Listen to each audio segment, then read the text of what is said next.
The National Treasure movies are a wild ride of hidden clues, forgotten history, and pure adventure cinema that doesn't just entertain, it teaches you things. The series captured the pure imagination of national secrets wanting to be uncovered. Today we're diving into the National Treasure movies and finding out why this series is goated. If you're new to the channel, this is Cinematic Suplex, your number one spot for nerding out on movies, pro wrestling, and 90s nostalgia. If that seems like something you might like, hit the subscribe button. National Treasure 1 was released in 2004. It featured Nicolas Cage playing as Ben Gates, a larger-than-life treasure hunter that is quickly witted and extremely intelligent. He and his assistant, played by Justin Bartha, are hunting down a treasure map on the back of the Declaration of Independence. When this movie hit the box office, it went crazy. It earned a whopping $35 million during its opening weekend. That was bigger than Scooby-Doo 2 and Dodgeball that came out that same year. The movie would grow in popularity and stay in the number one movie in the country for 3 weeks. It was easy to tell that Americans loved a story of a treasure hunter who knew American history better than most scholars.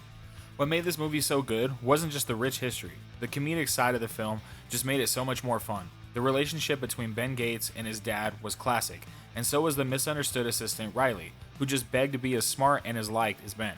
Honestly, my favorite parts of this movie were these little wisecracks between Riley, Ben, and Ben's dad, like the scene where Ben's dad says how much he likes Abigail.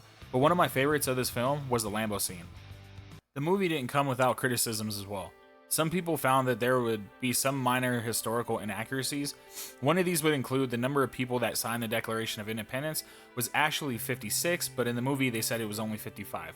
Thomas McKean was the last to sign in 1781. They also heavily went over the way the Declaration of Independence was actually handled. Historians say if lemon juice was actually used in the document, it would completely ruin it. But for us movie lovers, this film was a gem. It solidified Disney at making more action-type movies rather than just kid stuff. It gave a witty side to Nicolas Cage that up to that point we really only saw in his role in Con Air.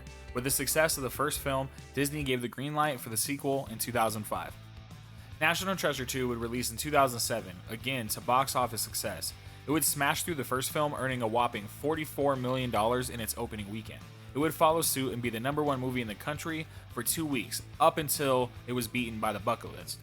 National Treasure 2 took a darker approach, pinning Ben Gates' family in the plot to kill President Lincoln. In a race to save his family's name, Ben goes on another cross-country trip. Ben would eventually kidnap the current president, looking for a page in the alleged president's secret book that could clear his family.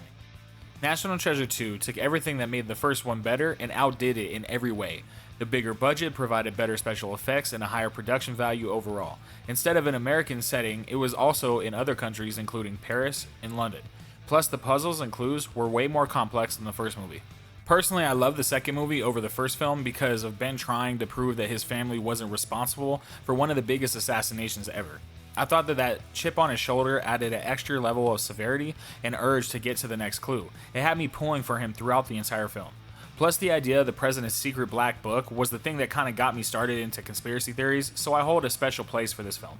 Of course, throughout the movie, we get the same silly humor. It helps break up the heaviness and tension, but also makes the film enjoyable for the whole family.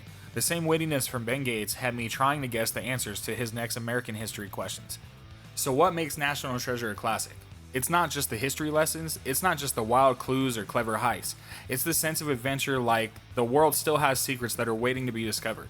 It's Indiana Jones meets AP US history with a dose of Nicolas Cage's chaos. And while we've been waiting on National Treasure 3 for way too long, these two films still stand the testament to how fun, clever, and surprisingly educational blockbusters can be.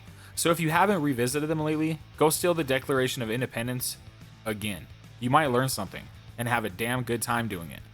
If you enjoyed this breakdown, hit that like button like it's a pressure plate on a booby-trapped bomb. Subscribe for more deep dives on movies, pro wrestling, and 90s classics, and tell me in the comments which National Treasure movie is your favorite and why.